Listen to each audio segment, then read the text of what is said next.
আজকে এই সুন্দর মুহূর্তটা দেখার জন্য, মুহূর্তটা উপভোগ করার জন্য আমরা দীর্ঘদিন অপেক্ষা করছিলাম যে আমাদের মতো সাধারণ মধ্যবিত্ত মানুষ যে স্বপ্নটা নিয়ে ভেস্টিজে আসে, সেই স্বপ্নটা যে বাস্তবে রূপদান করে তার জলজান্ত উদাহরণ আমরা দেখতে পাচ্ছি। যে আলী স্যারের মধ্যে একটা সাধারণ মধ্যবিত্ত গরিব মানুষ যে দীর্ঘ 10-15 বছর ধরে পা ভ্যান চালায়, সেই মানুষ কখনো বাইকের স্বপ্ন দেখেনি। বাইকের স্বপ্ন তো দূরের কথা, এখানে বাইকের চাকারও স্বপ্ন দেখেনি। সেখানে মাত্র 2 বছরের মধ্যে ভেস্টিজ প্ল্যাটফর্মে এসে 2 বছরের মধ্যে এখান থেকে আজকে বাইক কিনলো নিজের পয়সায়, ভেস্টিজের পয়সায়।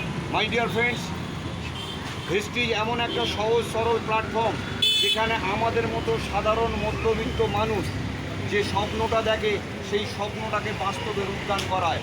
তো এই স্বপ্নকে বাস্তব রূপদান করার যে মেন কারিগর, আজ থেকে 21 বছর আগে যিনি আমাদের মতো সাধারণ মধ্যবিত্ত মানুষের মাথায় ভাবাতে পেরেছেন যে হ্যাঁ তোমরা চিন্তা করো, তোমরা বড়লোক হতে পারবে, এই চিন্তাটা মাথায় ঢোকাও যে তোমরা